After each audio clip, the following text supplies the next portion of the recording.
السلام علیکم ورحمۃ اللہ وبرکاتہ۔ سامعین و ناظرین، حضرت علی رضی اللہ تعالیٰ عنہ کی ذہانت کے کچھ واقعات میں آپ کی خدمت میں پیش کر رہا ہوں۔ حدیث مصطفیٰ صلی اللہ علیہ وآلہ وسلم ہے، ہمارے نبی سرور کائنات فخر موجودات احمد مصطفیٰ محمد مصطفیٰ صلی اللہ تعالیٰ علیہ وسلم نے فرمایا کہ میں علم کا دروازہ ہوں، اور علی رسول اللہ نے فرمایا کہ میں علم کا شہر ہوں۔ یعنی اپنے آپ کو ہمارے نبی سرور کائنات صلی اللہ علیہ وآلہ وسلم نے فرمایا کہ میں علم کا شہر ہوں، علی اس کا دروازہ ہے۔ یعنی میں علم کا شہر ہوں، علی اس کا دروازہ ہے۔ تو ظاہر سی بات ہے ہمارے نبی علم کے شہر ہیں اور علی دروازہ ہیں۔ بغیر دروازے کے مکان کے اندر یا شہر کے اندر داخل نہیں ہو سکتے۔ تو ان کے علم کے مطابق میں کچھ واقعات آپ کی خدمت میں پیش کر رہا ہوں۔ ایک واقعہ آیا، حضرت علی رضی اللہ تعالیٰ عنہ کی عدالت میں دو عورتیں آئیں۔ ان دونوں عورتوں پر ایک لڑکا تھا۔ ایک کہتی تھی کہ یہ میرا لڑکا ہے، دوسری کہتی تھی یہ میرا لڑکا ہے۔ اسی بات کا جھگڑا تھا، فیصلہ نہیں ہو رہا تھا۔ دونوں اس ایک لڑکے پر اپنا اپنا حق بتا رہی تھیں کہ وہ پہلی کہہ رہی تھی کہ یہ میرا بیٹا ہے، دوسری کہہ رہی تھی میرا بیٹا ہے۔ یہ فیصلہ حضرت علی رضی اللہ تعالیٰ عنہ کی عدالت میں پہنچا۔ انہوں نے بہت غور و فکر کیا اور اس کا فیصلہ اس طرح دیا، اپنے خادم کو حکم دیا کہ میری تلوار لے کر آؤ۔ خادم تلوار لے کر آیا تو انہوں نے کہا کہ یہ دونوں عورتیں اس بچے پر اپنا اپنا حق جتا رہی ہیں۔ یہ کہہ رہی ہے کہ یہ میرا بیٹا ہے، دوسری کہہ رہی ہے میرا بیٹا ہے، لہٰذا میں اس بچے کے دو ٹکڑے کر کے، یعنی اس بچے کو قتل کر کے اس کے دو ٹکڑے کر کے آدھا اس کو دے دیتا ہوں، آدھا اس کو دے دیتا ہوں۔ جب اتنا سنا تو ان میں سے ایک عورت بولی، تڑپ گئی، بولی کہ اے علی کرم اللہ الوجہ الکریم، بچے کو قتل مت کرنا، اس کے دو ٹکڑے مت کرو، بچہ اس کو دے دو، لیکن بچے کو دو ٹکڑے مت کرو، بچے کو قتل مت کرو۔ حضرت علی رضی اللہ تعالیٰ عنہ بولے کہ بچہ اس عورت کا ہے، کیونکہ یہ خاموش رہی، یہ اس لیے خاموش رہی کیونکہ یہ بچہ اس کا نہیں ہے، بچہ اس کا ہے۔ جب اس نے قتل ہونے کی بات سنی اور دو ٹکڑے ہونے کی بات سنی تو اس کی روح تڑپ گئی، اس کے اندر سے اس کا ضمیر تڑپ گیا کہ بچہ قتل نہ ہو۔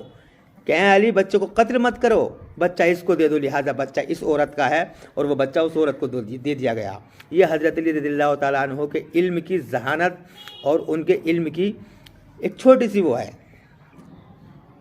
ایک اور واقعہ ہے، دو شخص کہیں سفر پر جا رہے تھے، دونوں کہیں ٹھہرے اور وہ دونوں نے اپنا اپنا کھانا نکالا، بولے آؤ بھائی مل کر کھانا کھاتے ہیں۔ دونوں ایک جگہ بیٹھ کر کھانا کھانا بیٹھ گئے۔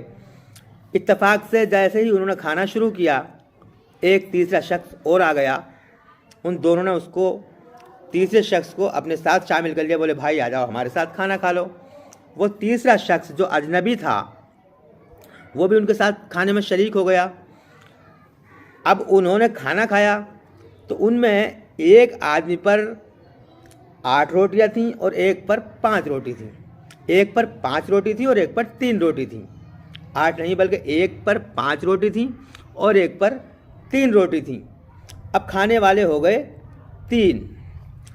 جب وہ تینوں کھانے سے فارغ ہو گئے تو وہ جو اجنبی آدمی آیا تھا، جنہوں نے ان دونوں نے جس کو اپنے کھانے میں شامل کر لیا تھا کہ بھائی ہمارے ساتھ کھانا کھا لو، وہ کھانا کھا کر اور 8 روپے ان کو دے کر چلا گیا۔ بولے بھائی آپس میں یہ 8 روپے ہیں، میں دے کے جا رہا ہوں، آپس میں بانٹ لینا۔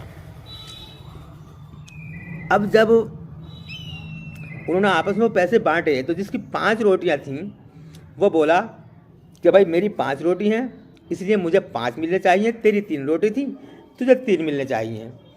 3 روٹی والا کہہ رہا تھا کہ نہیں مجھے 4 دے، 4 تو رکھ، 4 مجھے رکھ۔ 5 روٹی والا کہہ رہا تھا کہ بھائی میری 5 روٹیاں تھیں، اس لیے میرے 5 روپے بنتے ہیں، تیری 3 روٹی تھی، تیرے 3 بنتے ہیں۔ دونوں میں جھگڑا ہو گیا۔ فیصلہ حضرت علی رضی اللہ تعالیٰ عنہ کی عدالت میں پہنچا۔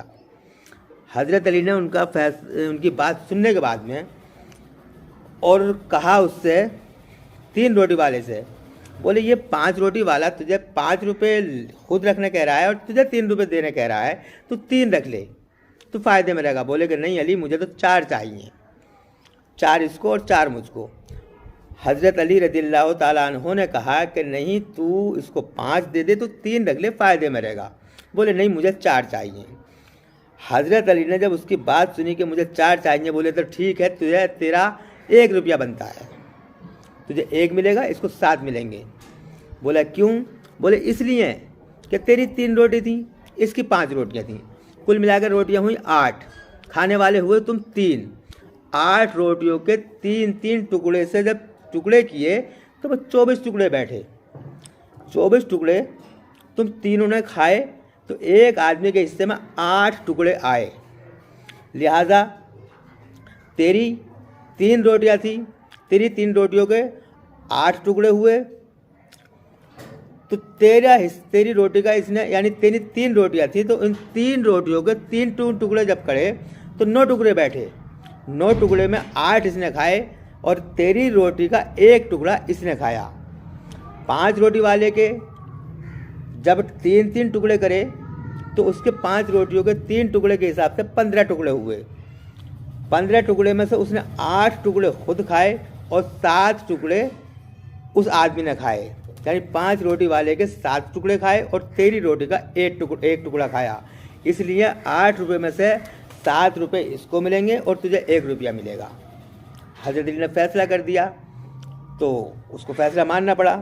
یہ حضرت علی کی ذہانت تھی، جبکہ اس سے پہلے ہی کہا جا رہا تھا کہ تو 3 لے لے، 3 دے رہا ہے، یہ 5 لے رہا ہے تو فائدے میں رہے گا۔ بولے کہ نہیں میں نہیں مانوں گا، میں تو 4 ہی لوں گا۔ لیکن جب حضرت علی نے اس کو فیصلہ سنایا کہ تیری 3 روٹیوں کے 9 ٹکڑے ہوئے تو تیرا 1 ہی تو ٹکڑا کھایا، لہٰذا تجھے 1 روپیہ ملنا چاہیے، اس کو 1 روپیہ دیا، اس کو 7 روپے دیے۔ یہ حضرت علی کے علم کی بات ہے، یہ ان کی ذہانت کی بات ہے۔ ماشاءاللہ حضرت علی کا علم اور ان کی ذہانت کوئی اس کا ثانی نہیں ہے۔ بڑے بڑے پیچیدہ سوالات حضرت علی رضی اللہ تعالیٰ عنہ حل کرتے تھے۔ کئی واقعات ایسے ہوئے کہ امیر المومنین حضرت عمر فاروق رضی اللہ تعالیٰ عنہ کی عدالت میں فیصلے آئے اور حضرت عمر فاروق رضی اللہ تعالیٰ عنہ ان فیصلوں میں الجھ جاتے تھے تو وہ حضرت علی کو بلاتے تھے کہ حضرت علی کو بلاؤ، وہ اس کا فیصلہ کریں گے۔ بہت سے پیچیدہ سوالات ایسے ہیں جو حضرت عمر فاروق اعظم رضی اللہ تعالیٰ عنہ کی عدالت میں آئے اور وہ حضرت علی نے حل کیے۔ یہ حضرت علی کے علم کی بات ہے، کیونکہ ہمارے نبی نے فرمایا کہ میں علم کا شہر ہوں، میں علم کا شہر ہوں، علی اس کا دروازہ ہیں۔ تو ظاہر سی بات ہے جب ہمارے نبی فرما رہے ہیں کہ میں علم کا شہر ہوں، علی اس کا دروازہ ہیں، تو علی کے پاس علم ہی ہوگا تبھی تو اس کے دروازے ہیں۔ ماشاءاللہ یہ حضرت علی کی ذہانت اور ان کی علم کی بات ہے۔